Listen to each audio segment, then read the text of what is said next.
guys. Does everybody want to come into this room? Because we're going to have a live podcast and a comedy show. Doesn't that sound like fun, sir? Yeah. It certainly does. Hey, thank you guys so much for showing up.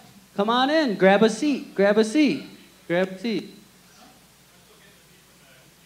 Yeah? Okay. Then it's a good thing we're not recording yet. Unless we are. And then that's a bad thing. Awesome. Superman showed up and everything, so this is going to be a great one. Hi there. You guys ready to get this thing started? All right. You guys, this is my great pleasure to introduce your host for tonight, the very first episode of Thought Vomit. Please do me a favor. Welcome to the stage right now, Mr. Nik Taro. Thank you, Damon. Thank you. You're a fantastic MC. We'll call you up. Thanks, you guys, for coming out. I know it was kind of crazy with the weather and everything. Oh, you brave souls. You braved the cold. You fucking did it. Oh, my God. All right. First off the bat, this is a podcast show to start. Does anyone not know what a podcast is? Raise your hand. This gentleman doesn't know. Okay, basically what a podcast is, it's like free-form radio. No censorship, no time limits, no advertisements necessarily. Say whatever the fuck you want. It's kind of like NPR, but if they weren't boring as fuck and didn't ask you for money all the time, that's basically what a podcast is. It's way better. Well, I take that back. I'm totally going to ask for money every time. But good news is you can always fast forward. It's a good thing about a podcast. It's free. It's always available to anyone in the world, and that's why it's my favorite medium right now. So I started this podcast, and my main goal in doing this podcast is to try to promote my friends. I just want my friends to do well. I see people doing great things and having ambition, and I want people to support them, but sometimes it's hard for people to find out about other people. So I've always felt like listening to podcasts, like I bought t-shirts, I bought CDs, I bought DVDs, I bought all these things. I've gone to live shows just because I heard someone on the podcast, and I thought, man, I can really fucking relate to that guy. I really love that feeling of identification. It's really personal. It's really intimate. I appreciate that, and I want to bring that to the Reno comedy scene. I feel like we have a very special scene here. It's very unique. It's a small town. It's kind of weird. It's a little dirty. It's a little gross. And that reflects in the comedy, but it makes it such a better scene. Like, I've been to bigger towns, and it's shit compared to this. It really is, because people are really supportive, and people feel comfortable trying new things. So I just want to shine a light on this scene, do what I can to grow this comedy scene. And I'm going to do that by having some hilarious fucking comics up here and talking about some real shit. Are you guys down for that? Yeah. All right. Well, then, without further ado, I think I'm going to bring up our first guest for tonight. Ladies and gentlemen, he hails from Milwaukee. He's been all over the country, including New York. He's been doing stand-up a long time. He's been a really great friend to me ever since I met him. Ladies and gentlemen, give it up for Damon Millard. Yeah. Come sit next to me. Papa. Hey, what's up, guys? All right, Damon. First thing I want to ask you. So I've hung out with you so many times, but we always talk about the same bullshit like drinking and pussy. Well, what else is there, really, if you think about it? That's kind of our life as comics, but I want to know when, what made you start as a comic? Or when did you start, and then what pushed you into it? Okay, wow. You went deep real fast, to be honest with you. I'm going to do that every time. Okay, here is my story. This is my start story, and it's kind of an effed up story. I don't know where the bug came from. Like, I have no idea why I started to think that maybe I could do comedy, but I will tell you what happened. It was there. I was talking to this one girl I was talking to this one girl, and I lied to her. I told her I was already doing stand-up. I don't know why. I don't know why I thought it was even cool. It's not that cool. I have done that, actually. It's a great pickup line. Yeah, it really is. Like, oh, yeah, you're beautiful. Come to a show. And they come every time. I know. And so I told her that, and the bug was already there. And then I had actually a tragedy in my life where a close friend of mine was killed by her boyfriend from domestic violence. I told you it was deep, man. You started. Yeah, no, this is what I like, though. Guys. Okay. This is some real shit. Hopefully you guys can relate to it. All right, so she was killed by this guy, and this is back in New York where I'm from, and I had to fly back because I was working in Milwaukee, and I had to fly back for her funeral, and while I was there, I just had this revelation that life is short. Take your life and just do whatever you want with it, because don't wait, because you never know when your last day is. Today could be it. You know what I mean?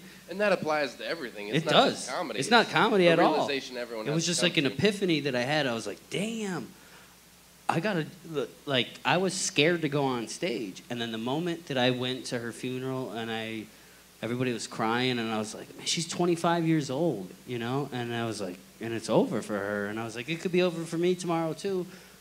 What am I scared of going up there and not being funny? So 2 weeks later, I went on stage, and that was 7 years ago. I've been doing it ever since, every single day. 7 years. And you moved around a lot. Where have you been trying out comedy? Oh my God, I've done comedy in so many cities.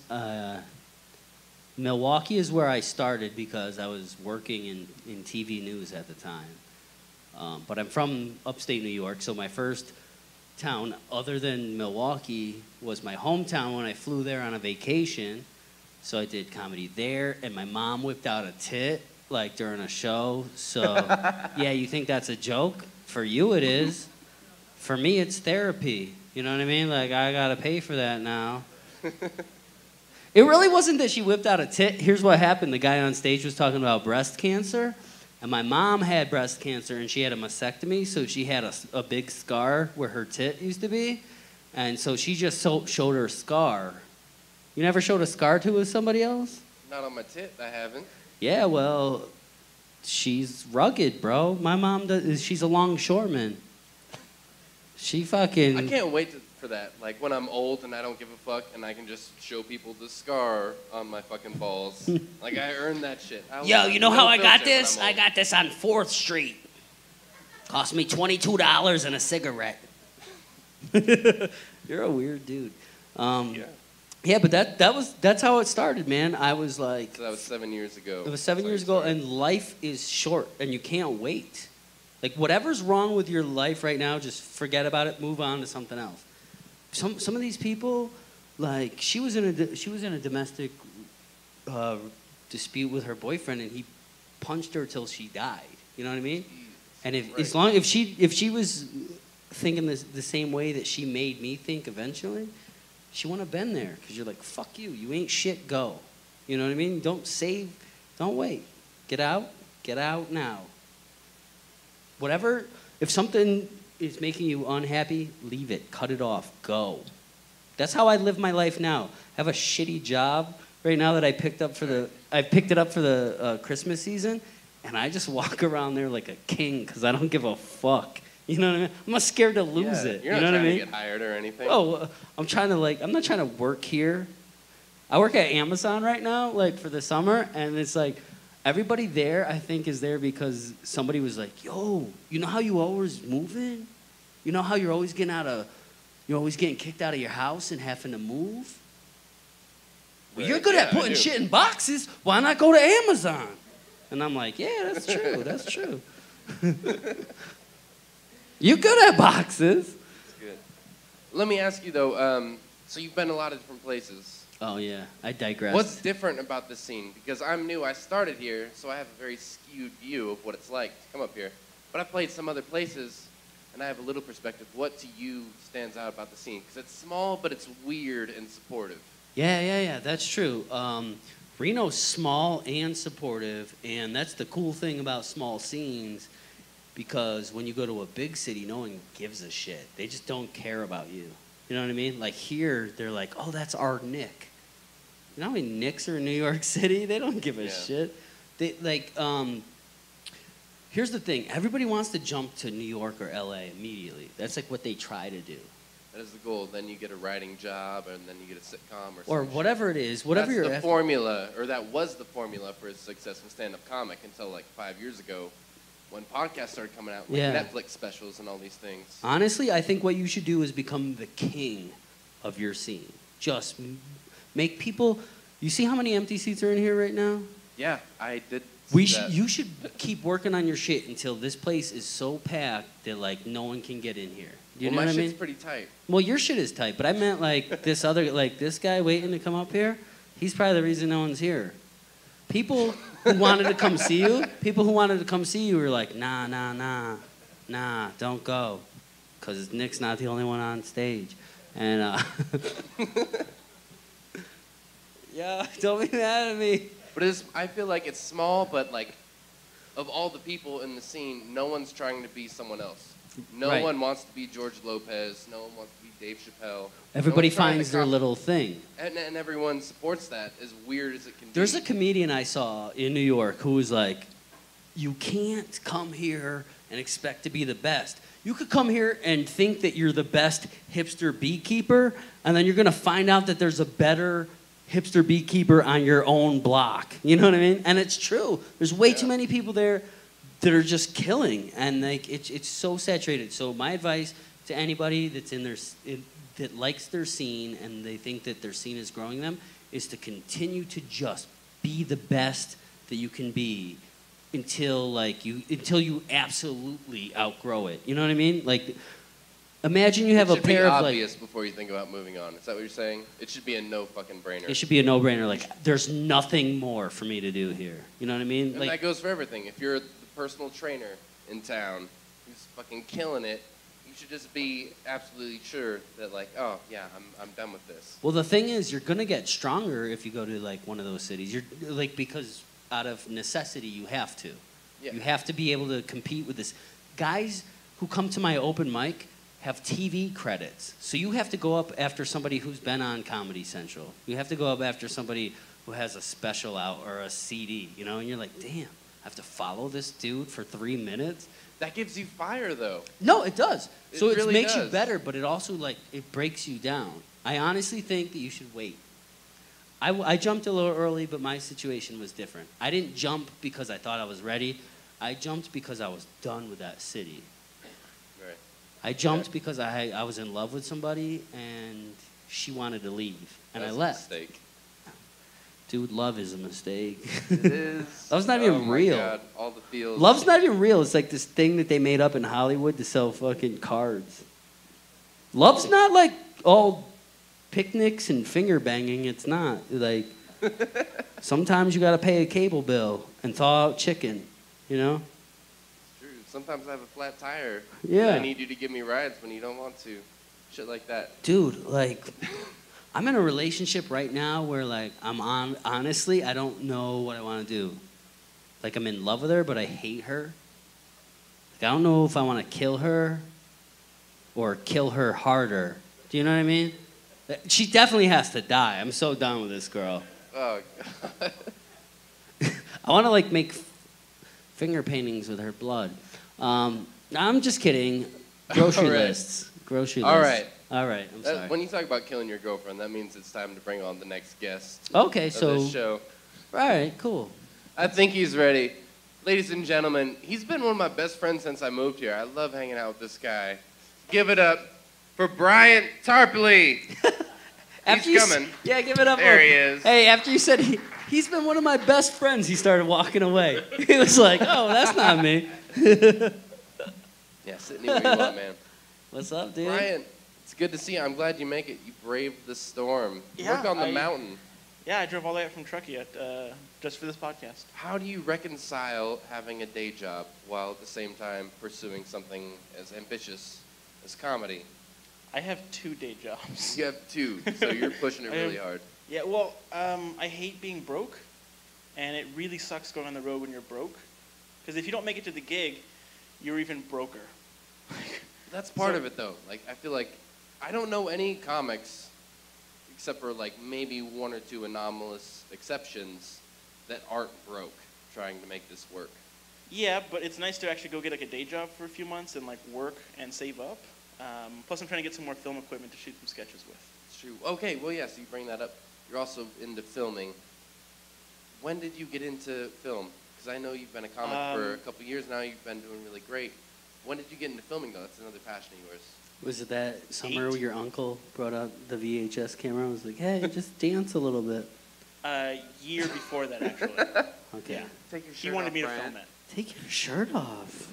You look hot in that shirt. Aren't you a little hot? Want some iced tea? The memories.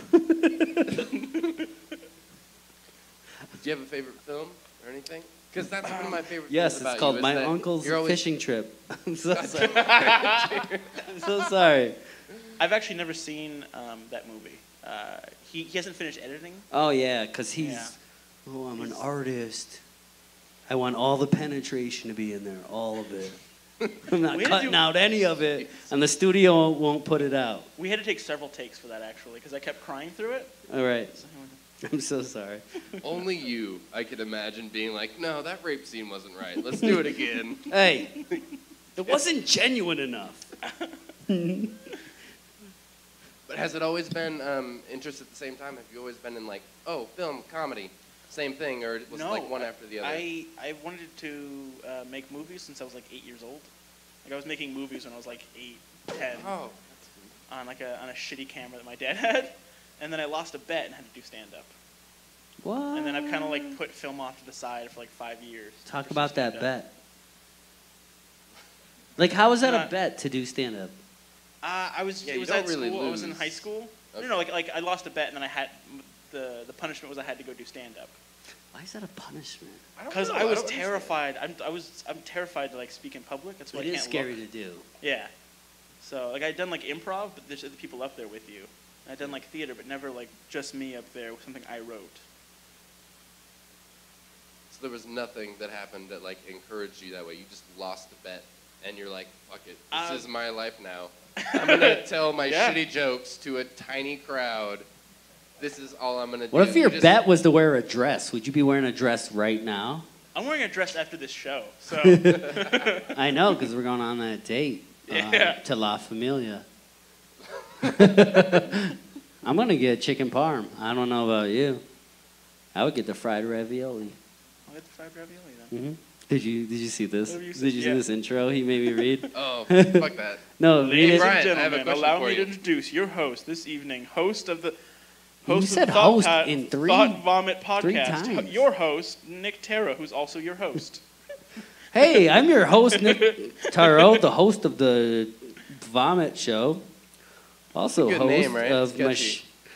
See the way I'm hosting this shirt right here?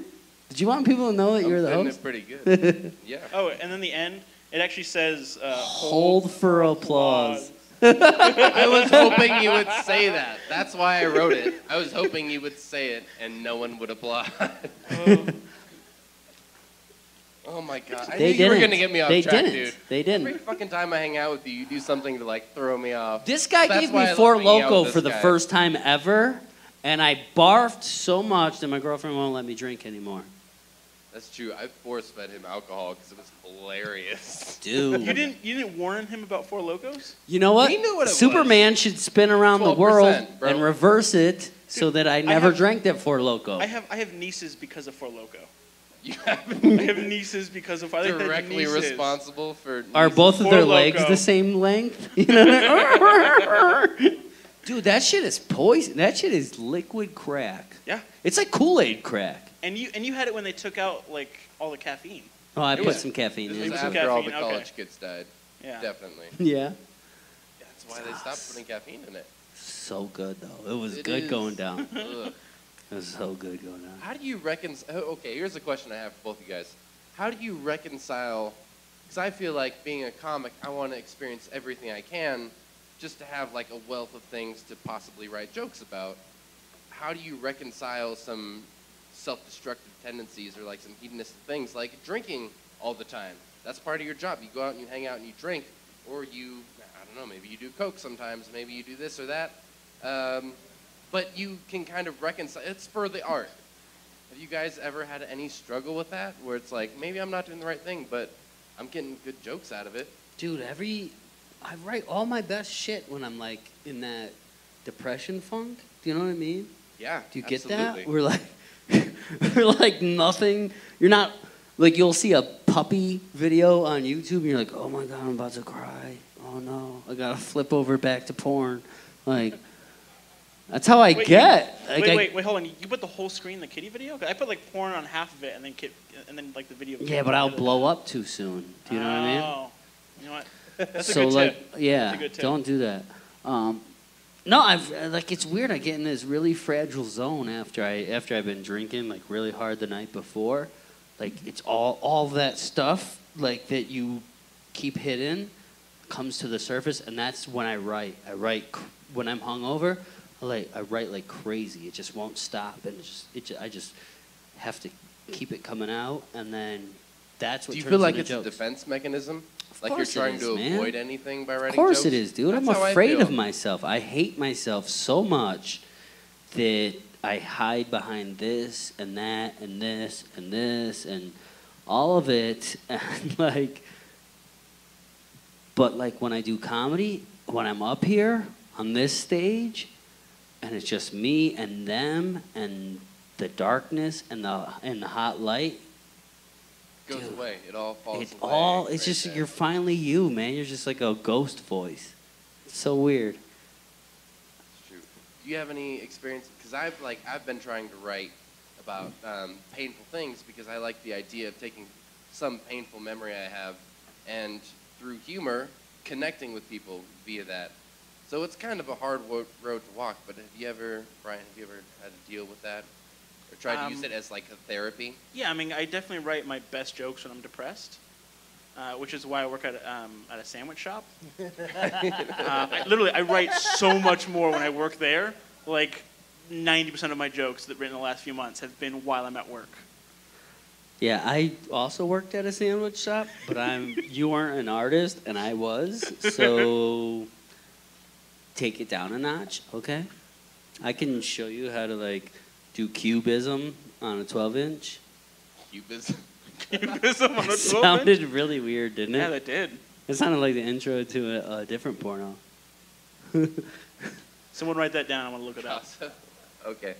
I think it's time for our third guest, our last guest on the podcast. I can see him standing at the bar all alone. He knows all about depression, ladies and gentlemen. Give it up for Adam Terry.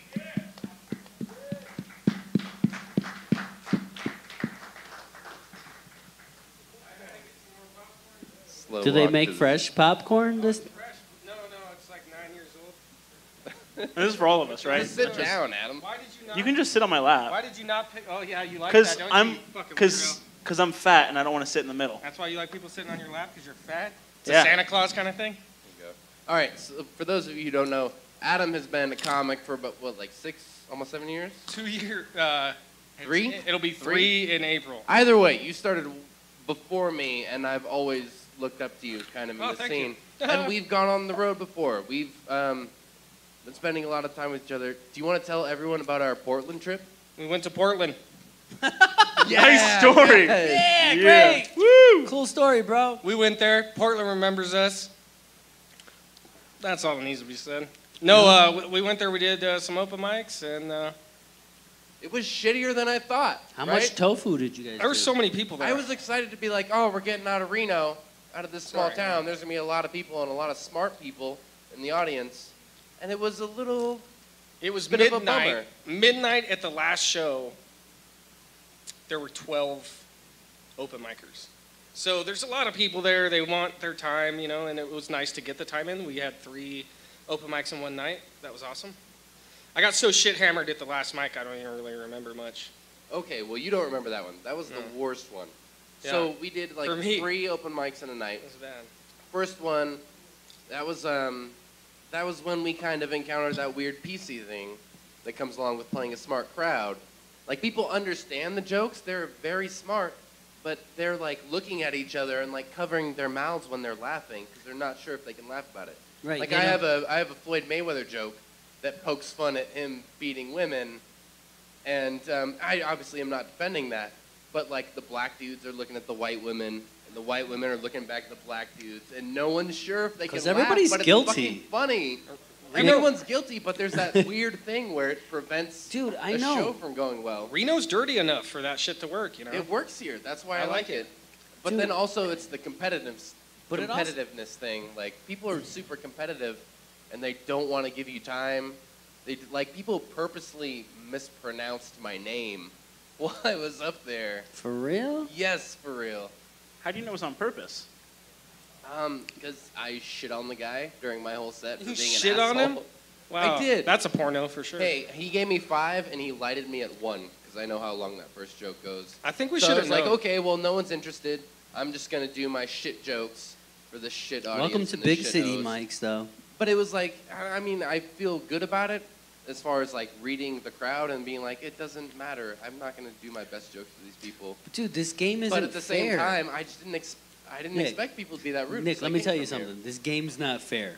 When you go to a mic in New York, they often it's called lottery mic, where they put the names in the hat and they pull them out.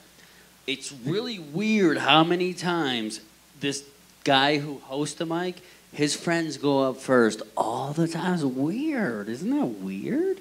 Oh, my best friend, and my roommate, and my other best friend, and his roommate, and the tranny that I banged, and then his roommate. We should have known about Portland, though, because when we stopped at the 7-Eleven on the way into Portland, I asked the guy at the 7-Eleven to use the bathroom. They didn't have a public restroom. So, like any Renoite, I go outside, and I pee on the fucking building. But I gotta Good for pee. you. Good for you, buddy. That's what we do. And he was like a white guy with dreads, really like liberal looking dude. Did you try to get weed from him? Because I would have.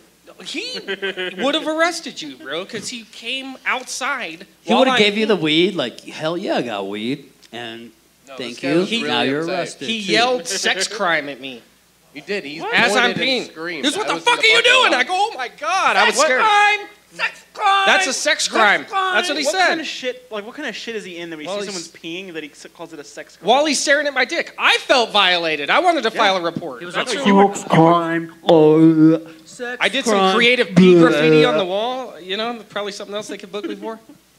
This It's is the fucked up. worst sex crime you've ever done to me. He's like, what are you doing? I'm like, no, don't get.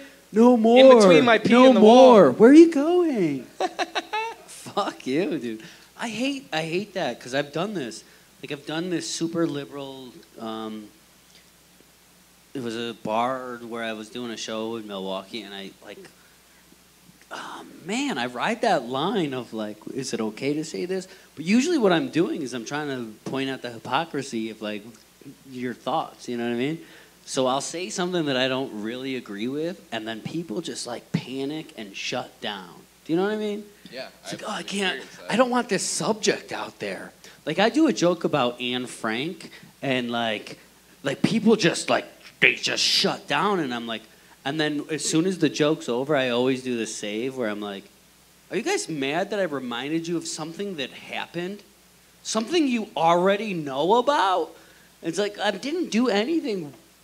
I didn't do anything. You're just, now all of a I feel sudden like you're just comedy's mad. kind of special too because you have ways to like poke at people in ways that you couldn't do. You can't paint a picture that's as good as an Anne Frank joke.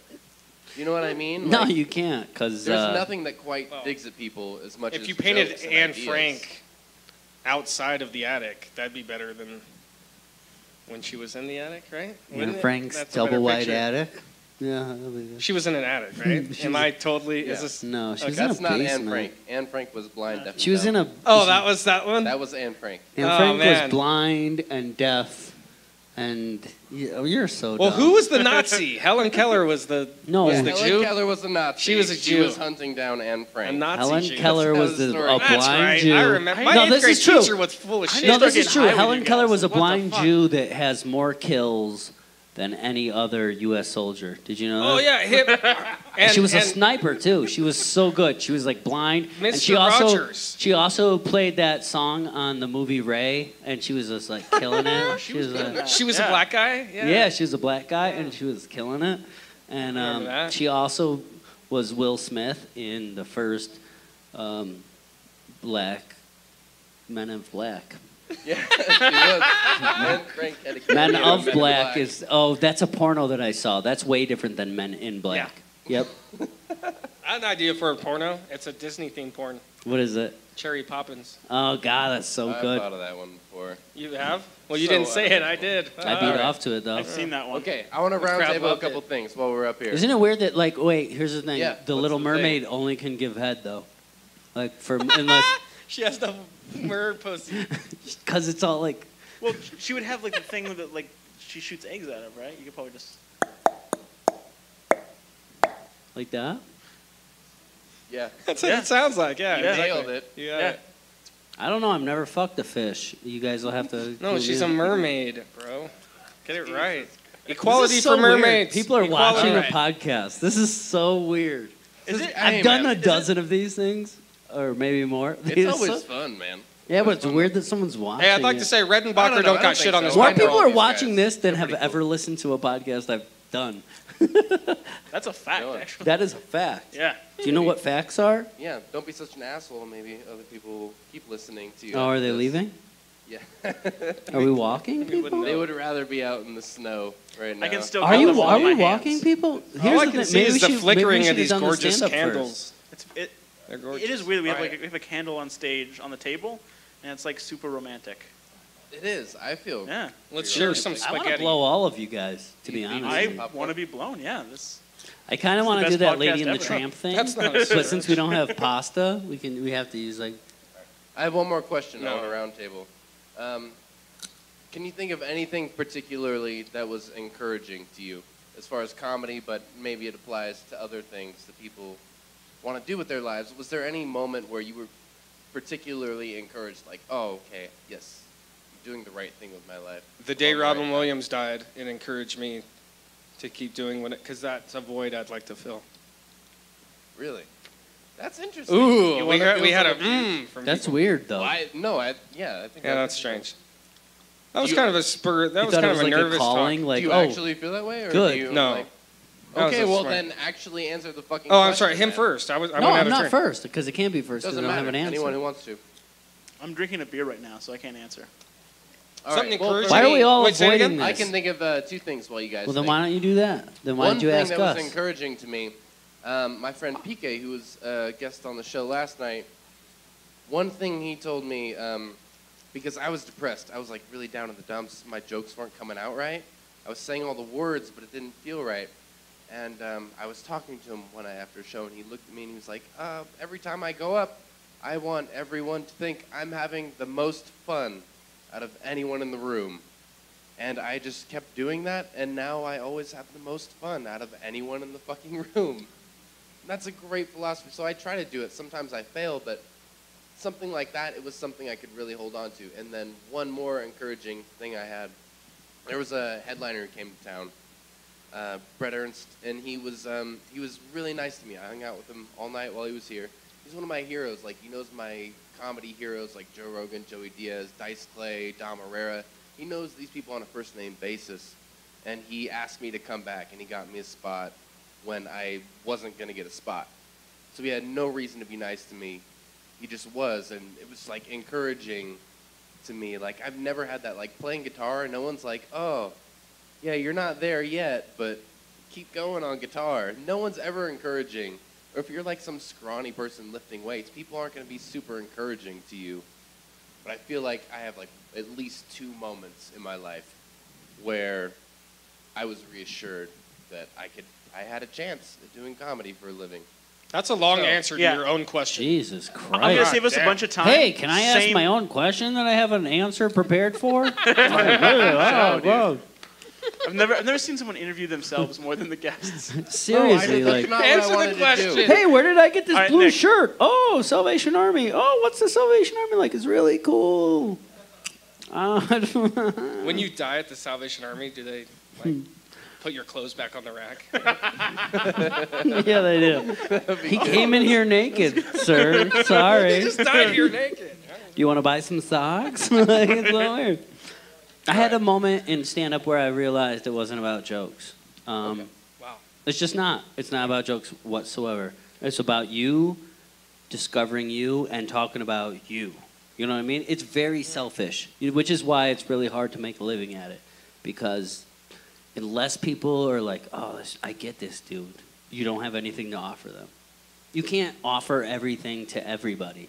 Like, I can't come up here later, and when I do my stand-up, I can't kill this whole room. I can only talk about me, and if somebody gets what I'm talking about, and they can latch onto that, then I can go further with them. You know, as soon as they're like, oh, I get that. I know where he's talking about. And then, oh, I've done that too. Like, and then I can build on that. But, like, if there's some fucking old white Republican broad who's had everything her whole life walks into this room, she's not going to get my fried bologna sandwich joke. She's never going to get it. And I can't worry about her. So I had a wake-up moment one night where I walked off stage after, like, dude, I bombed in front of, like, so many people. Like, so many people. Like, you would cry that you're like, I didn't get one laugh in that whole room. They just weren't my people. It wasn't for me. Do what you do today. Just do it. And then tomorrow, do what you do a little better than you did that yesterday, and then you're on your way. Doesn't matter. Fuck them. Let the people who love you find you. Let the people who hate you walk away. And then you're going to kill. I want a calendar with your wisdom on it that I can pull off daily. A little Yeah. Fuck them. It'll be like that, and then it'll be like what is that one with like the outsider or the dead chickens? It doesn't matter. I don't know what I'm talking about. Yeah, that's fine. That's good. Oh, that's a good realization. Was there any like milestone moments you can think of in this pursuit of comedy or any artistic? Most of them are negative. That prepared me for comedy. Like most okay, of well, what do you mean? I don't know. Like there's some positive people in my comedy career that have helped me. You know, keep doing that, kid. Or they laugh. Just laughing helps a lot. You know? Are they lumberjacks and like, hey, wear this tonight? That's my mom. Oh, you're not chopping wood? Wear it anyway. But as far as me being here, it's not because people said, keep doing it, kid. You're doing great. It's because I feel like I have a fucking something to prove, or not something to prove, but like something that I need from people, or like I need this. I need your fucking laughs. I put them on my hurt spots, and yeah, that's where that stems from. What about you, Bryant? Laughter Band-Aids. I don't know if there's any like one moment. I think more of just like after doing stand-up for a couple months, I realized that I wasn't as depressed, I guess. Like I'd go do stand-up, and then for like the next day or two, I'd be like okay, and then I would start getting depressed again, so I'd have to get back up. I felt like it was an escape for me, like because if you have 5 minutes on stage, that's 5 minutes where I don't have to think about anything, and that's just. Same with masturbating. 5 small minutes. relief. Or like OxyContin does that same thing. But for longer than 5 minutes. Yeah, often. Yeah. Well, it depends who you get it from. Who do you get it from? I get it from your mom. Oh God! Whoa! She's got some good oxy. She charges me way too much. She really does. Yeah, like I don't get a discount or anything. She just it's pretty gives it fucked to me up. after, often. Well, you don't fuck her, so. Yeah. I was very. That's not what she said. You guys are dirty. Your family's weird. Your family's gross. weird. Did we get to the end of this? Yeah. Oh, One good. more thing, and then we're gonna wrap no. this shit up. Didn't he say that last time? No, I did not. I think he said that 2 Relax, questions dude. ago. Ah. Okay. One more thing I want to ask, because I want to ask everyone this question. Fuck long-term goals. I feel like they're horseshit. They're too far in the future. Oh, good. Do you have any short-term things Get you laid. really want to do? I do, yeah. I'm recording an album February 6th. I'm doing 2 shows at the Underground Collective in Milwaukee, Wisconsin, which is the city I started doing stand-up in. And, I mean, they're already sold. They're going to be sold out. It's going to be packed with the kind of people that I want in there. It's going to be all blue-collar, fucking white trash people who just get what it's like to go through shit. And, like, it's just going to be the best 2 shows of my life. I mean, and then Milwaukee Comedy is the company that's producing it, and then maybe we'll shop it around, and if it gets picked up, you never know what could happen from there. But even if it doesn't, man, I'll have You it. got an album. Is it your first album? Yeah, under it your will be. belt? It'll be my first album. I can just point to it on my deathbed and be like, "Yo, listen to track 3 where I fart into a mic. So good." That's awesome. Yeah. Well, I don't, Adam, what do you want to do in the short term? Fart into a mic. Just do it. It's so good. Except you ruin the mic. I don't know if you know this. If you ever fart into a mic. I think this one's that's happened. Yeah, this one too. Everybody's been farting into mics. I've done a lot of shows here, so it's probably me. Yeah, well, when you talk, it smells like you farted. Whoa. Did you bring your family? Because someone was like, oh. My short term is get better at booking myself and a little better at the business side. Because that's not my forte. So Yeah. I have a show. It's not coming up. It's in a month or so, January 8th, at the Potentialist Workshop. And I'm hosting a crowd work show.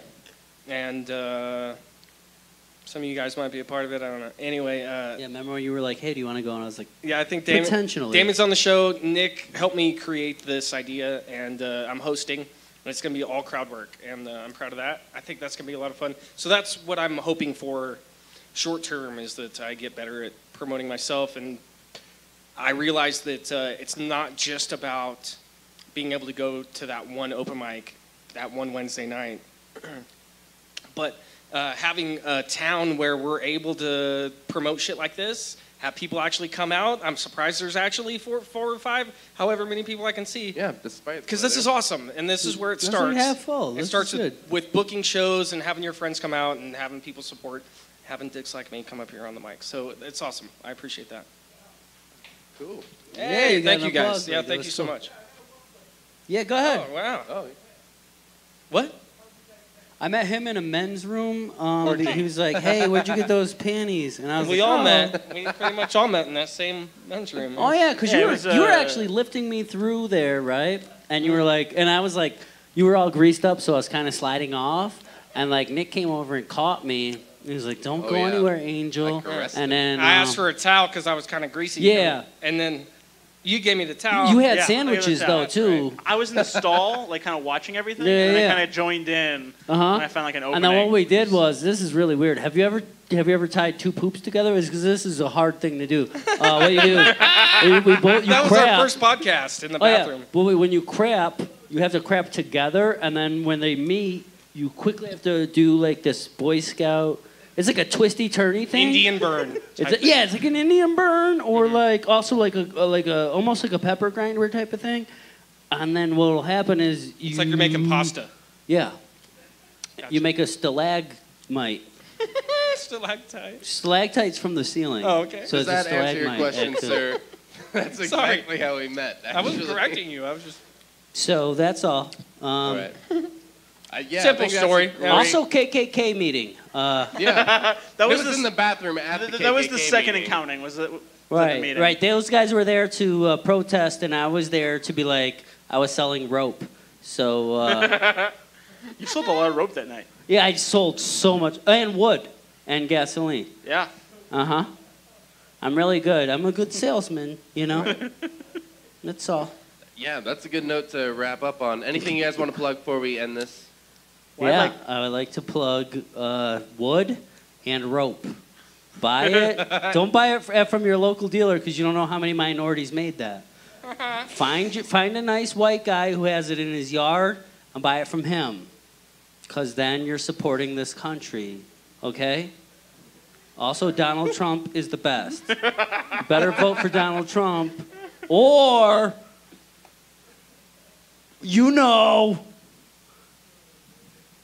he's so good. He's the best.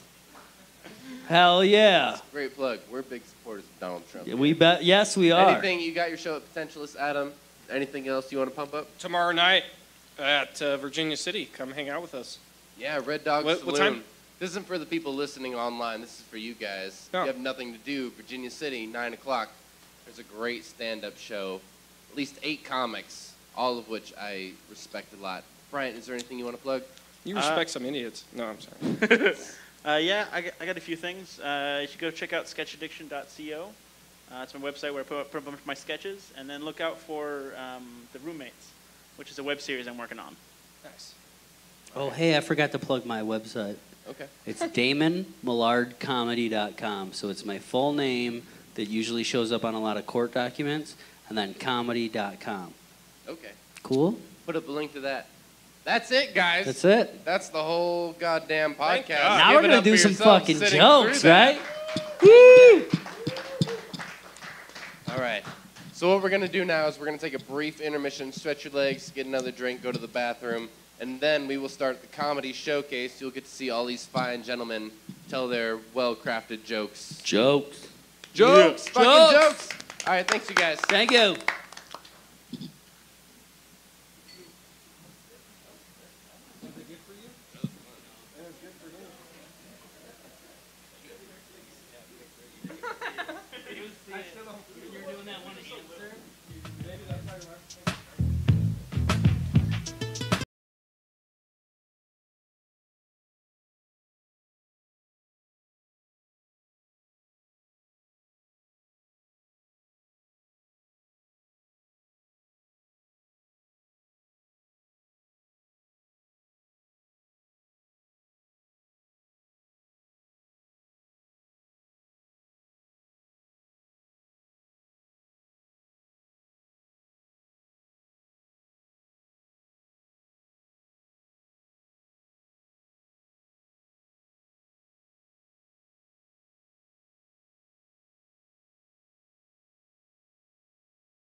We're back from intermission, guys. Are you ready for an actual comedy show? Not just four assholes talking into microphones for an hour? You ready for actual jokes? I got some actual jokes for you. I feel like, so I'm from Reno, I feel like you have to be a drinker to be from this town, right? You have to be able to handle your liquor. And so I embrace drinking, obviously. And I feel like I can't drink every time that I want to. Like, I like going to big stadiums and concerts and, like, events, sporting events, and drinking there with a big group of people. But if you haven't noticed, you go to these big arenas and they sell you, like, overpriced beer that's watered down and terrible. Thanks, Adam. I don't know if you guys have faced that problem. So, like a good alcoholic, what I do is I bring my own alcohol in. Here's what I do. It's called the old two-pair. I wear 2 pairs of underwear, right? And I take my flask or my bottle or whatever, and I put it in between those 2 pairs of underwear, right above my shit, you know? And so here's what happens when you go into a big arena or a big venue. There's security, and they'll pat you down, right?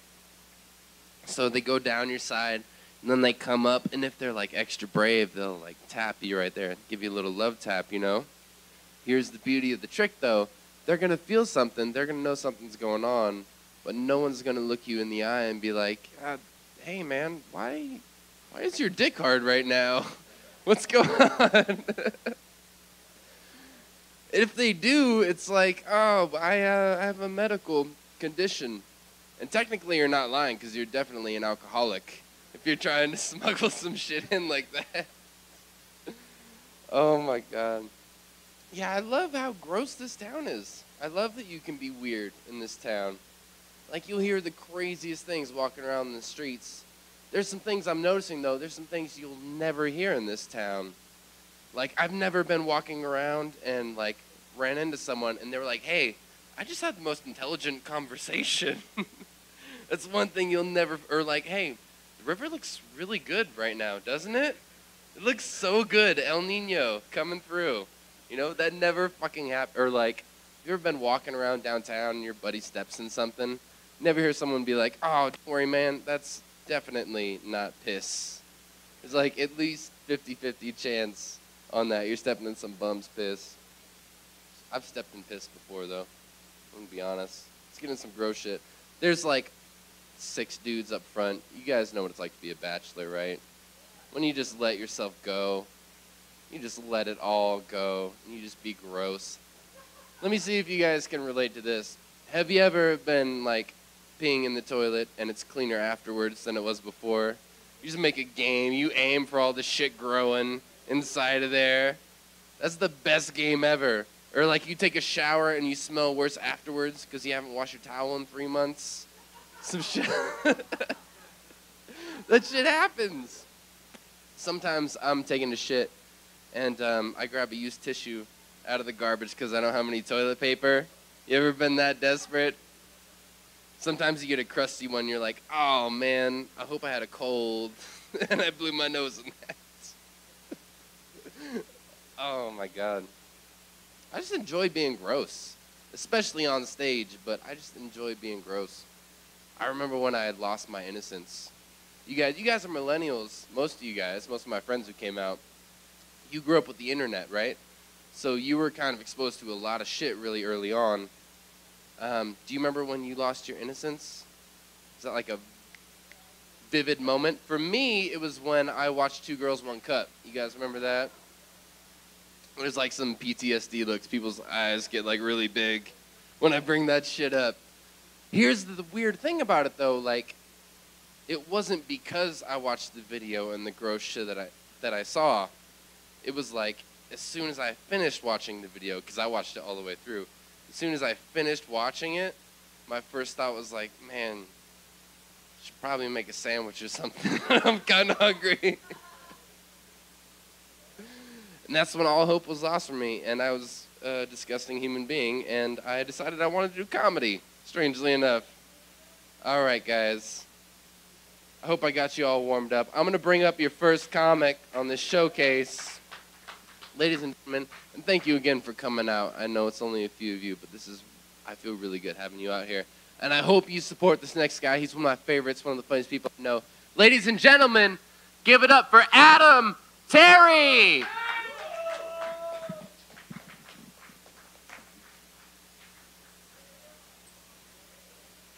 Adam fucking Terry, motherfuckers, give it up! There's no place for my shit up here, you guys. Brothers and sisters of tonight's comedy congregation.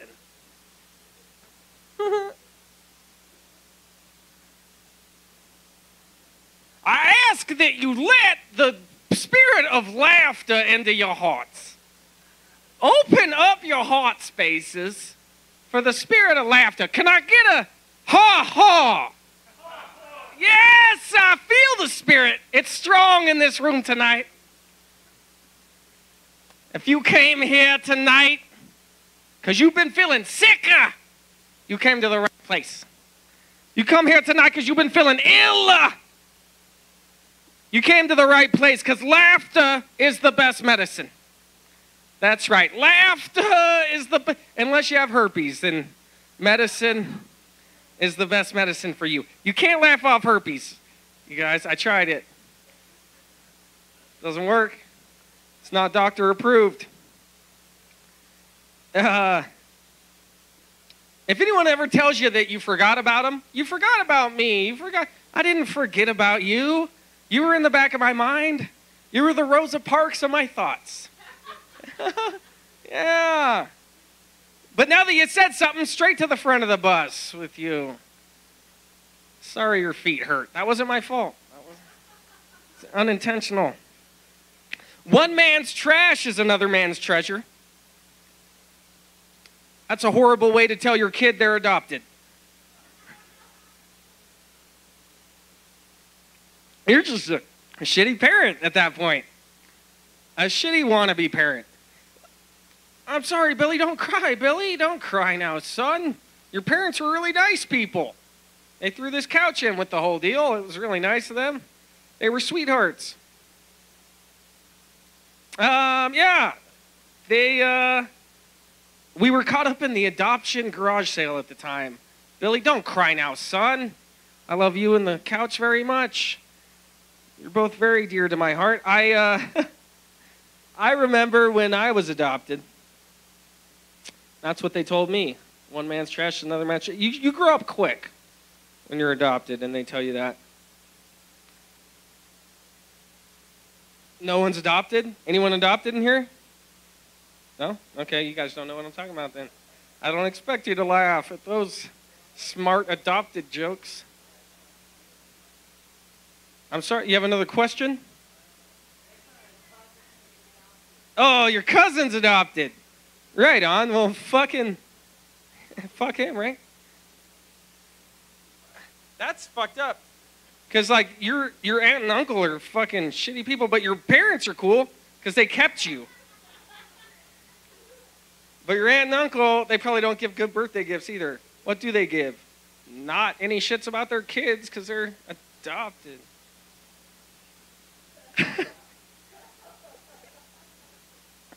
It's getting hot. It's getting kind of hot.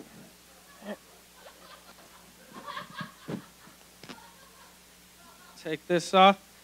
You guys, it's cold outside. Did you know that? It's fucking freezing. Almost knocked myself in the chin. You guys heard of the 30-minute rule, right? You don't go swimming 30 minutes after you've eaten. It's a rule. You don't do it. But I had a buddy. He said, fuck that. I'm going. It's only been 2 minutes. I'm fucking jumping in. I'm like, no, don't do it. He's like, fuck that bitch. She don't tell me what to do. I go, that bitch is my mom, but please don't. And he did. He jumped. He said, fuck it. He jumped in the pool and he drowned. He fucking drowned because he didn't know how to swim, you guys. And it doesn't matter how long you wait after you eat if you don't know how to swim.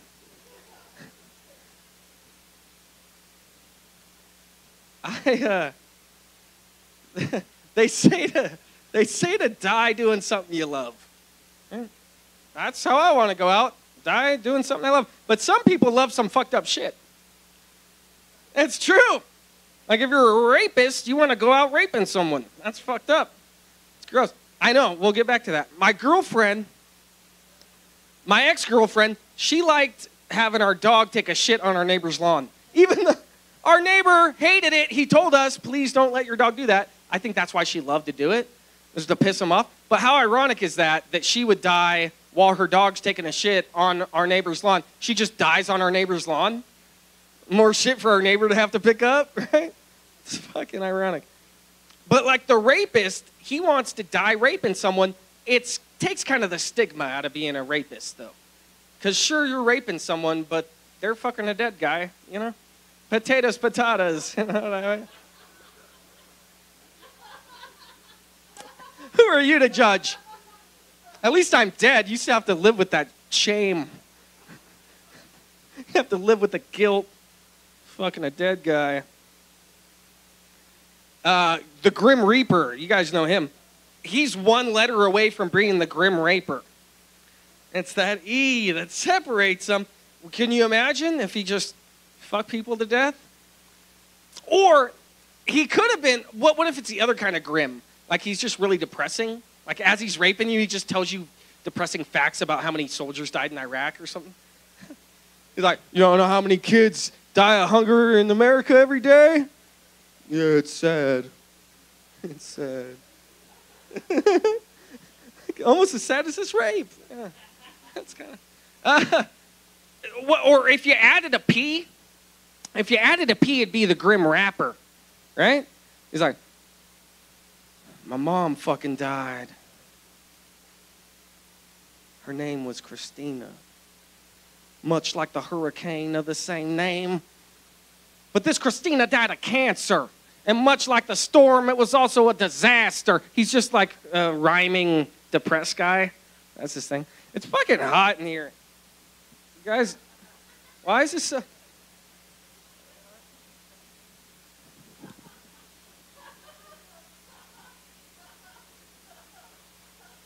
All right, that's better. What the fuck?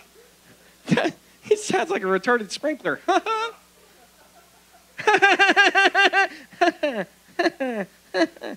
I'm sorry. You're a nice guy. What's your name? Richard. That's my dad's name. He's an asshole. Yeah. Yeah, he's a dick. Richard the dick. It's kind of funny, the Richard dick thing, because like there's no female equivalent to your name. You know? It's not like Adam, like she's like I get, because I have a new job every month, pretty much, and like I get introduced to people in the office.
We don't talk anymore.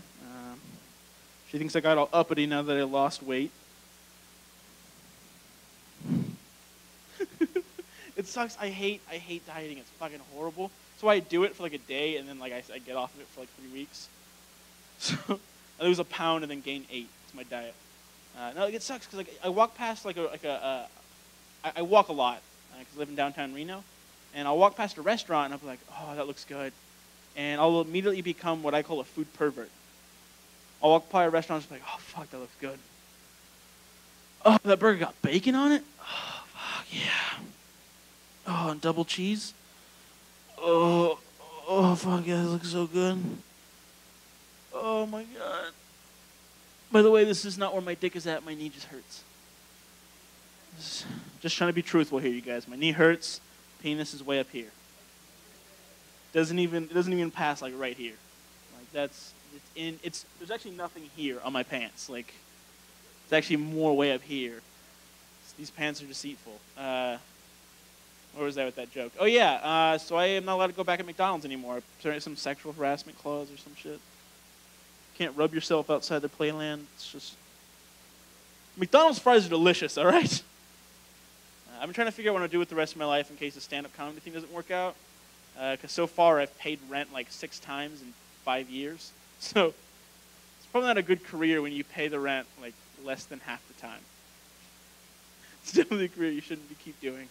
But I was thinking like what I'm good at. You know, I was thinking maybe like a racer, but not like a NASCAR race car driver because all they do is make left turns and sell beer and tampons.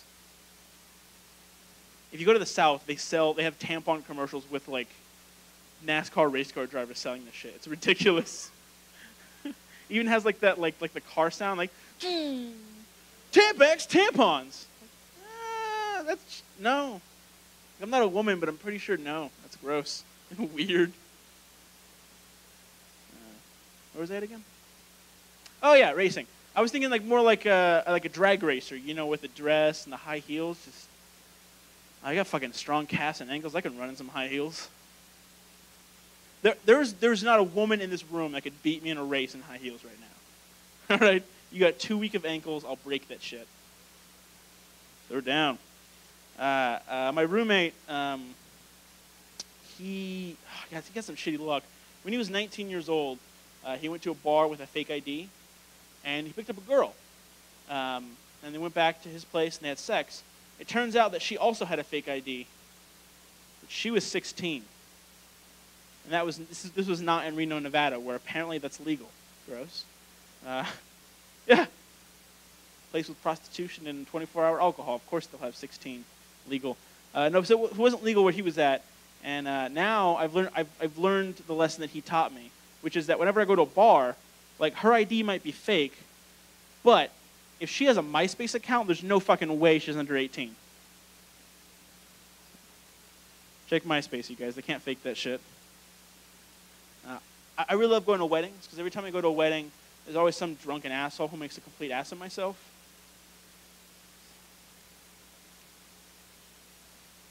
I'll repeat that. There's always some drunken asshole who makes a complete ass of myself. There we go. We got one more laugh when I repeated it. So totally worth repeating. God, this is weird to do. I'm not even going to do a round of applause thing. There's 2 couples in here, and I can see you guys. So there's 2 of you. And the rest of you are single, right? Nodding, sad. One guy's like smiling a lot. Like, holy shit, dude. That was like, I've never seen someone like, you're single, right? Hell yes, I am. Yeah. I am straight. I'm sorry, but I can give you a number to my 2 roommates. Just so you know. Back to the joke I was telling. So I read a statistic recently, and I love telling this joke because I always get like weird looks from the couples. They look at each other angrily. There was a study done that 70% of men have cheated at least once. Right there. See, both girls looked at their guy like, what the fuck? What? Sorry, I can't see you as well as I can see her. I just assumed that because usually they do. So sorry, back to the bit. But, hey guys, guess what? 40% of women also cheat. Yeah. Which is weird, because like 40 plus 70 is 110%, and that doesn't fucking add up. So apparently everybody cheats, so we should all just forgive each other.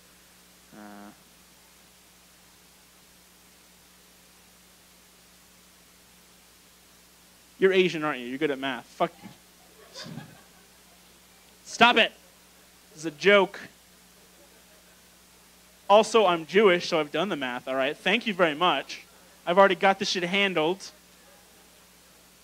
Thanks, though. Now you ruined the bit for everybody else, all right, for pointing that part out. No, yeah, I know you're saying that. We heard that, because there's not many people here, so we can hear you when you talk. So let me try to finish the bit and see if we can still get it worked out. Here's the thing, is I know it's not true, because I've never cheated before. All right, I'll be honest. Once, technically, I was playing Monopoly with my girlfriend, or then girlfriend, and she was beating me. And I don't fucking lose a Monopoly, all right? So I got back at her. I had to fuck her best friend. So I got back.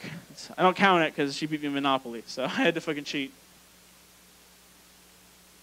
I recently got kicked out of a massage parlor for trying to give a happy ending. Oh shit, I got the light already? Fuck, I'm like halfway through. All right, let's skip ahead to something else. Yeah, let's do that one. So this joke is it's a list of reasons why I'm single. The rest of the set was also parts of why I'm single, but this is just a more compacted list of why I'm single. The first reason is my last girlfriend. I looked her right in the eyes, and I told her that she had the most beautiful eyes I've ever seen, and that I could stare into her eyes all day. Because at the center of her eyes, I could see my reflection. And I look fucking good. Come on. So we broke up because of that. Let's see, some other reasons why I'm single. I'm overweight. I do comedy.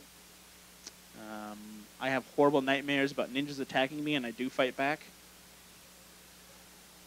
I don't beat my girlfriends. They sleep too close to me, and I punch in my sleep. That's all. That's all that happens. I'm half masochist on my father's side. Also on the list, I can't spell masochist. I had to Google that shit 3 times. Because, by the way, if you Google masochist, you look at it, you're like, no, that's not fucking right. No way. No way that's how you call it. Masochist? No. Bullshit. I'm poor, so if I do take a girl on a date, it'll have to be to a soup kitchen. It's not a hipster restaurant. It's an actual soup kitchen, you guys. Apparently that's not okay. Like, it's still delicious soup. You uppity bitch.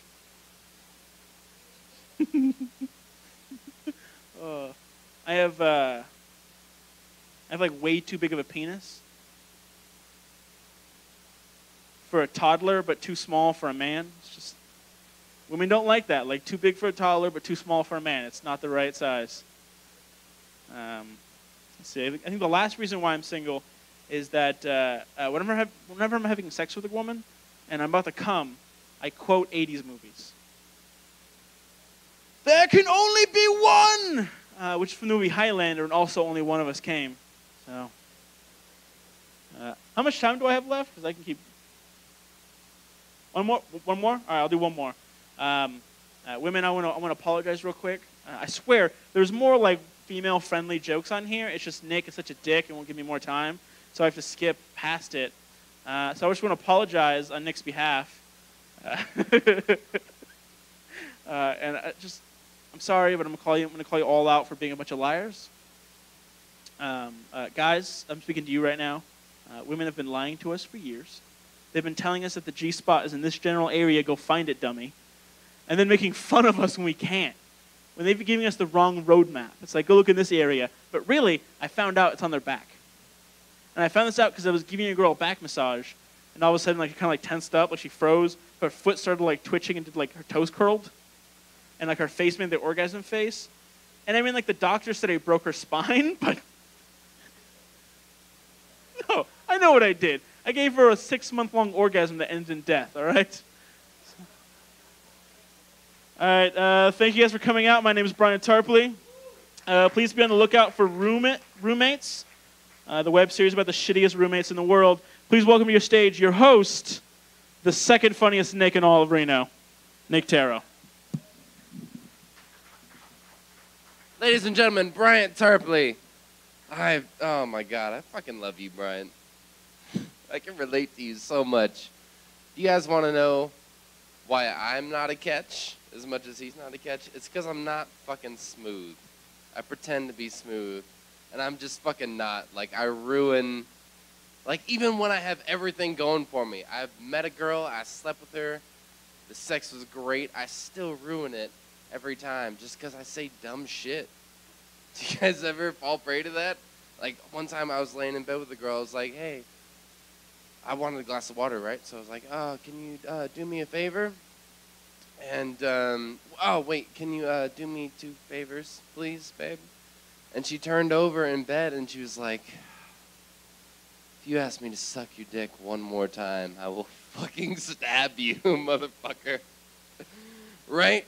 I'm at a crossroads, and I was like, oh, shit, can you do me one favor?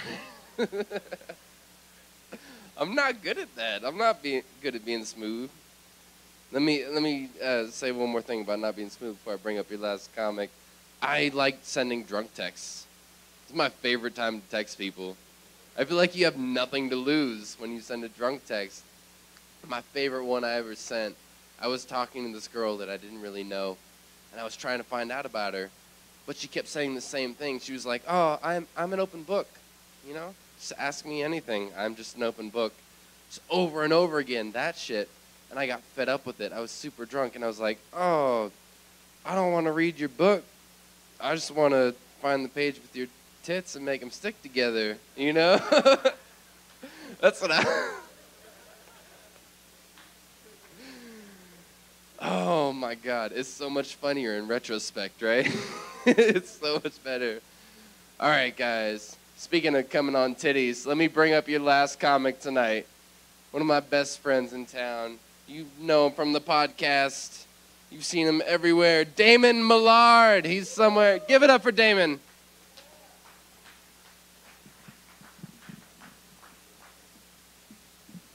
Thank you guys. How's it going?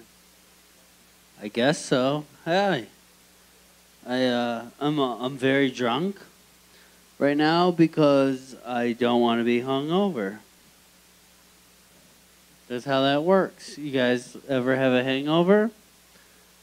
The best way to get rid of it is to get drunk. I had the worst hangover of my life today. You ever stay up so long that, like, the birds party? You ever do that?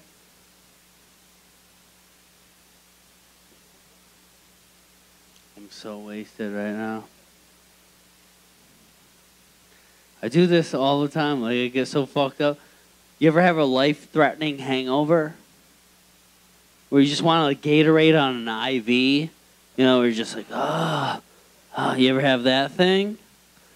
I did it so bad last night that this morning when I woke up, all I wanted to do was get some coffee. So I went into a Starbucks, but when I put the dollar on the counter, it instantly curled back up into a Coke straw, which was kind of embarrassing because the girl behind the counter was like, sir, you know you're supposed to snort Coke out of like a 50 or 100. And I'm like, you're a dummy, because if I had $50, I would still be doing Coke. It's fuck. I get so fucked up. I'm not even supposed to be drinking right now because last time I was hanging out, with my girlfriend, and I punched her boss. And she works for my mom. And I know they do like Tupperware and shit. You know, it's a family business. It's weird, dude. I get fucking wasted. I love drinking. You guys like drinking?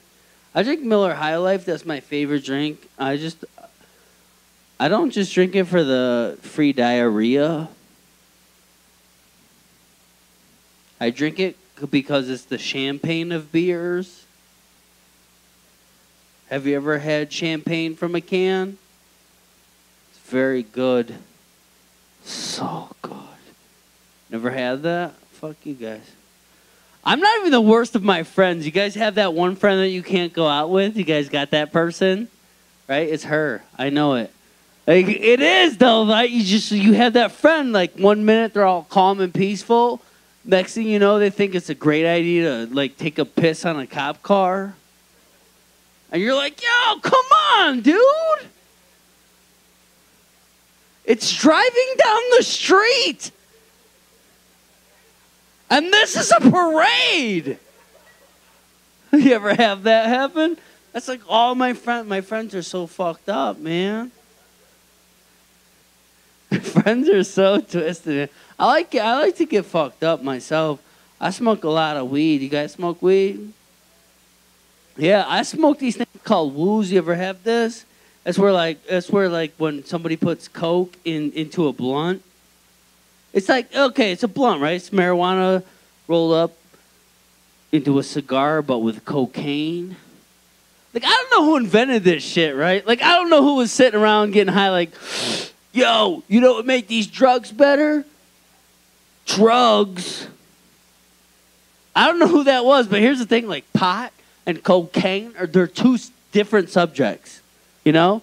Like, one relaxes you. One makes you want to get wild. So if you smoke a woo, you find yourself combining things that you never thought of combining before. Like one time I was in the kitchen, I was smoking a woo. I was getting all fucked up. I decided to knit a sweater and choke a hooker. It was fucking pretty good. I killed that hooker. And then I buried her in the sweater.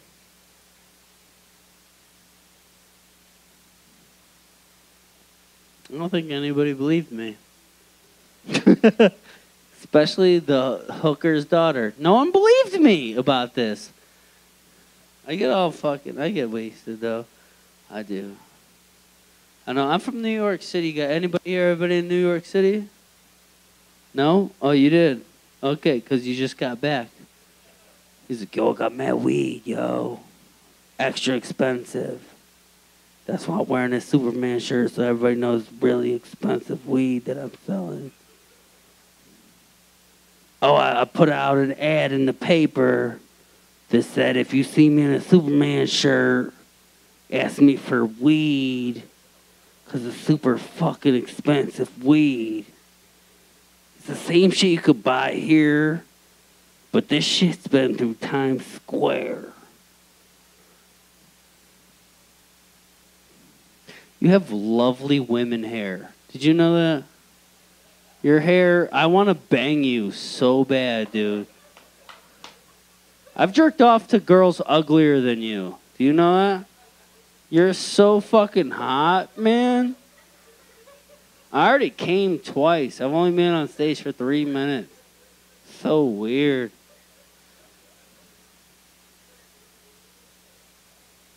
You're like one of those Spanish soap opera dudes that I just fucking jerk off to constantly.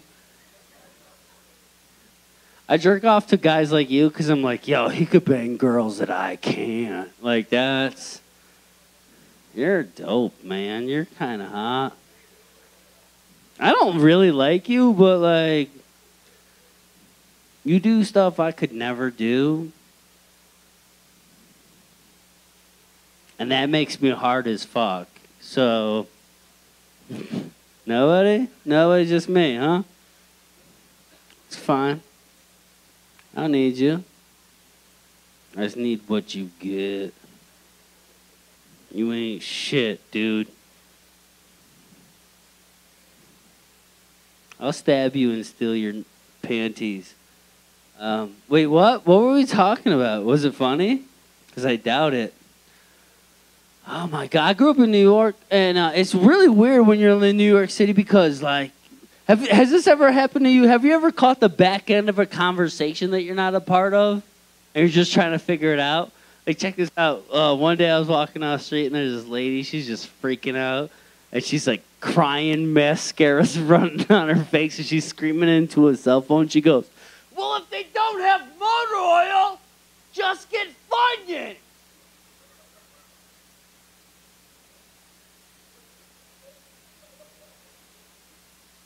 And that fucked me up for 3 days, you know, because I was like sitting home like, what? What did she want?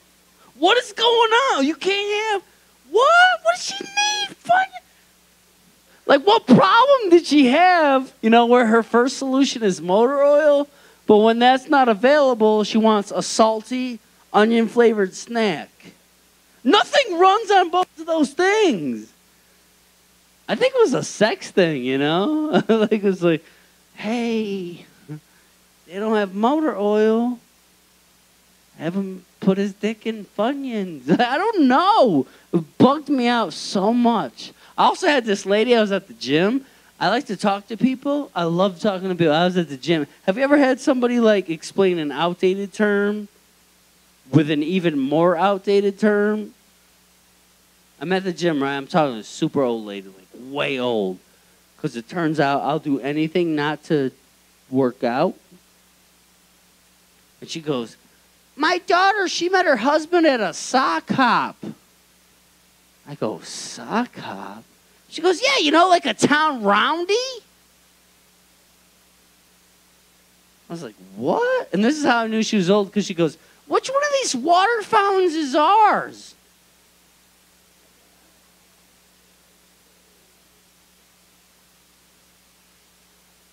I was like, you drink out of both of them if you want to. She goes, that's cool. You want to ride with me in the front of the bus? And then I high-fived her, and then we burnt some Negroes. It was cool. It wasn't that bad. I mean, it was not the best afternoon I ever had. You guys are tight as fuck. I'm about to destroy you guys because you guys are really sitting on me.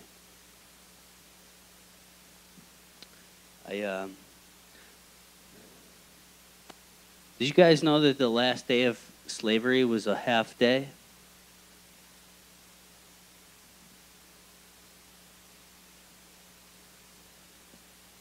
Got off early. That's all I'm saying. Hey, what's up, you little bitches? You guys are so tight as fuck, aren't you? Why are you guys pussies to me? What did I do to you? I didn't build that wall. What are you guys all pissed off at me for? What did you do? I didn't make Superman 2. Oh my God, you are sexy. I would fuck you. I'm not even gay yet. And I would fuck the shit. You were like one of those Mexican fucking like superstars that are in like those soap operas and shit. Like everybody's like, oh, adios mío, adios mío. A la cucha, la mica, la.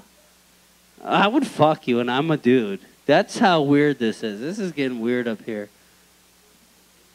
I have a girlfriend. She's not like we're not doing great. We're not, because she like, here's the thing, like when I used to come home from work, she'd be like dinner would be cooked, and she would have high heels on, and she'd have panties and all this shit. I would come home. Now when I come home, she like has these fucking basketball shorts and these huge t-shirts, and she puts these medicated pads on her back, and she smells like my grandmother, you know what I mean? And she's trying to slide up next to me like, hey. I'm like, no! We're not doing this. I said, come on, this is so comfy. I'm like, you look like you fouled out of a WNBA game. It sucks, man. It really does, man, because I'm in love with her.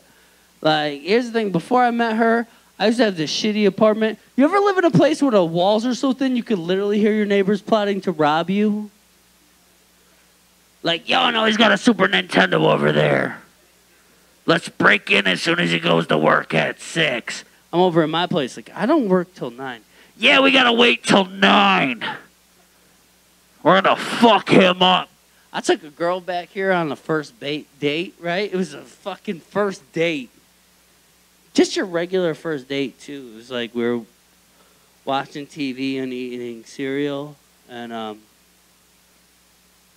but before you know it, it got heavy. It got hot. Like I'm making out with her, and then next thing you know, we're having sex. Have you ever had sex with the TV on, Superman? Like maybe it's an episode of Friends you've already seen. Like you're having sex, but the whole time in your head you're like, Joey's crazy! I can't have sex with the TV on though because I have a short attention span. I do have a short attention span. She called me out on it. She goes, hey, are you watching TV? I'm like, no! Your vagina looks weird. It did. It was like extra long. You ever see an extra long vagina? It was like, it looked like it was trying to escape. Like it was walking on its own and shit. It had lungs. You ever see a vagina with lungs? It's so weird. It was all patchy too. It looked like someone. Yo, remember your favorite jeans? And your grandma was like, I just put a patch on it. That's what her vagina looked like. It was so fucking like the denim didn't match, bro. It was all fucked up. It was a corduroy patch on a denim vagina. You guys don't even get that. It was extra long. It was so weird. And like she was proud of it. She used to show it to all of our neighbors and shit. I was like, oh my God, for real? And there was a bus pass in there and it was like gum stuck to it. Really? You guys don't know what I'm talking about? Yo, hair, you don't get this? It was like I saw medical journals that this thing just needed to go into. Like it was such a weird vagina. You never saw one of those? Have you ever seen a vagina? Yeah, put your glass down and think about it, because no, you haven't. You're such a liar. Yeah, what a liar. Yo, your mom's doesn't count. Just because she still braids her hair and stuff, that's not. Oh my God, this girl was such a. Do you believe that she dumped me over the phone? Did you know this? This is so, because she called me, right? And like, I was having a good time. I was out hanging out with my friends and stuff. We're just having a good time. And she calls me. She's like, Damon, I don't think this is working out anymore. I feel like you just don't care. I remember exactly what I said. I was like, hey, who is this? It was so fucked up because then like 3 weeks later, she sent me the worst text message ever. She was like, I hope you have the worst. She goes, I hope you have the best time on your journey. I'm like, journey? Where the fuck did I tell this bitch I was going? You know, I lie all the time. It could have been anywhere. I'm going to go build schools in Iraq. She wasn't that nice, though, guys. She wasn't. Like, the first time I went to pick her up, she was like, I'm not going to go get in your shitty Hyundai, Damon. And I'm like, yeah, I drive a Hyundai because I spend my money on more important things. Like braces for my daughter because that's court ordered. Little dummy bitch. Yeah, she was weird, though. So I'm into white trash girls. That's what I love. I love girls with like bangs and fupas and pale bruised skin. That's what I love. I love it. I hate the band Nickelback, but I want to bang every girl who looks like she listens to Nickelback. I fucking love it, dude. One time I was outside of this welfare office, and I saw this woman. She's like smacking both of her kids, and she didn't spill any beer. None. And I was like in love with her. My dick was so hard, yo. Because I'm white trash. I love it. I have this fear that one day I'm going to end up marrying a stripper. And what I mean by that is that, like, one day my girlfriend's going to have to start stripping. I'll be like, hey, if you want to keep that fancy-ass cricket phone you got, maybe you'll get up there and take off some clothes.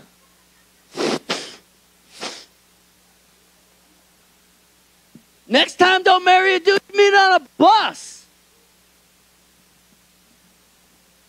It's rough, dude. I do have a girlfriend, but we live in this studio apartment. And when she first moved in, I got really nervous because I had all this porno. You know what I mean? And, like, she's going to find it. Like, there's only one room. You know? She's going to find it. So what I did was, like, I took this box, right? And I put it all in there. And there was some disgusting shit in there. I'm not going to lie to you. It was like, because I was collecting porno before you guys knew what porno was, you know. Like, there was stuff in there that wasn't porno, but, like, 9-year-old Damon thought was, you know. Like, there was a Sears catalog in there. There was a pair of my mom's panties. There was a lot of weird shit in there. So what I did was on the box, on the outside, I figured she's not going to look in there if she knows what's already in there, so I wrote, not porno.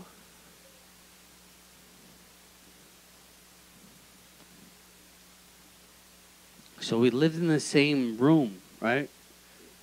And here's the thing, like, we're getting fights all the time. Live in this fucking studio apartment, we get in fights all the time. Don't get in fights if you live in a studio apartment because you can't even leave the room. You can't, you're just stuck there. Whatever you say is with you the whole day. You know what I mean? Getting in a fight in a studio apartment is like shitting your pants when you only own one pair of pants. It's ridiculous, man. She's not even cool to me. She hates my guts. You ever have that happen? Like, my girlfriend hates my guts, man. Like, I come home like, yo, I told 9 jokes and made 2 drinks as a fucking deal. She's like, shut the fuck up. I went to Harvard. And I'm like, this knife went to Harvard. This isn't even a joke. Yo, Nick, this isn't even a joke. This is how I'm going to kill my girlfriend. Like this. Low angle style and shit. She ain't shit. Fuck her. She ain't fuck her, man. All right, I gotta close up. Right? I have to. These guys like me, though. You guys like me? They don't want me to close up. Is it cool if I just keep going? Just give me 10 more minutes. I'll be good. All right, 5 more minutes. All right, check this out. So I'm living with her, right? And it sucks, man. It really does.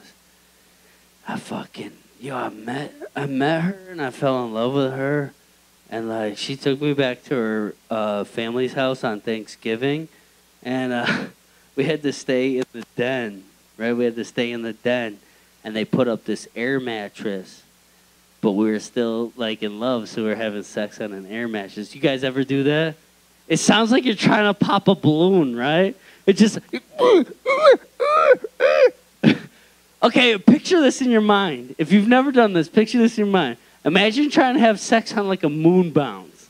Are you guys all picturing that? All right, now picture that, but now you're an adult. Exactly. It's fucked up because here's the thing, like her brother was home, and he's just like this weed head who lived in the attic the whole time. And like her mom got all pissed at him. And she was like, you gotta move out, you know? You don't bring anything into this house. And he was like, what about the raisin bread I bought? Yo, I love the raisin bread. No one asked me about the raisin bread. He was like really holding on to that. And the thing was, like, everybody hated each other, but they all loved the dog. Do you know what I mean? Like, the dog was the only Christian in the house all of a sudden. Like, everybody hated each other, but they were like, yo, you're lucky Toodles is here, because I'd fuck your face up. Fuck you, Mom. Fuck you, Dad. Fuck you, Toodles. I know what it's like, though, because I used to live in Milwaukee for 5 years, and I would spend every one of my vacations flying home, right? I flew home to this shitty fucking place that I'm from, And I fly there every vacation. And here's a word of advice: if you're on a vacation, rent a car. Like, don't expect people to drive you around and stuff. Because I didn't rent a car, and then all my friends wanted to go out drinking.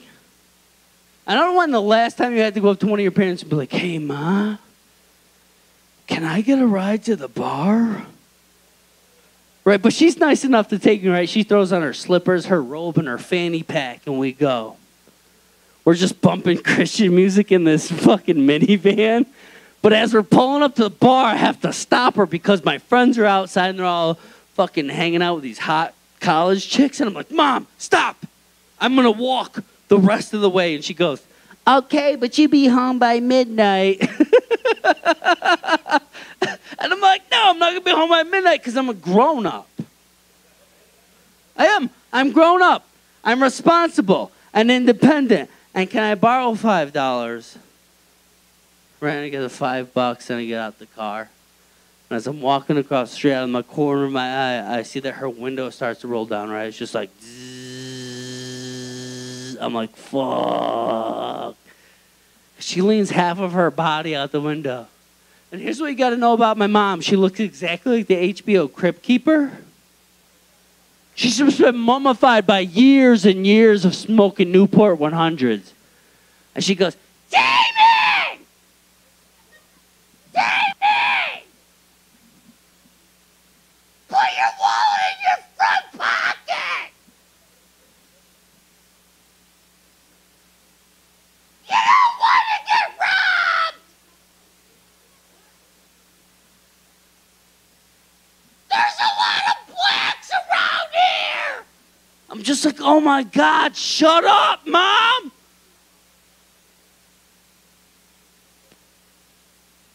Because there are. Thanks, guys. You guys have been a great crowd. Thank you so much. Thank you. Give it up one more time. Damon Millard, ladies and gentlemen. He's traveling cross country, killing it everywhere he goes. That's the end of the show, too. Give it up for your other comics you saw tonight. Bryant Tarpley, Adam Terry. They both did great. I'm pretty cool sometimes also. I'm just glad you guys came out. Seriously, it's really fucked up outside. That's why it's a smaller room than I thought it would be, but you guys are my heroes, all of you. I want to thank you personally for coming out and supporting some local comics and having a good time. So that's the end of our show. Thank you, Studio on 4th, for having us. Thank you, Michael, for having me. Big round of applause for your bartender, for your sound guy, Doug, everyone involved in tonight. They all did a great job. I hope we can do it again soon. Thanks, you guys. Thank you. All right, that's it.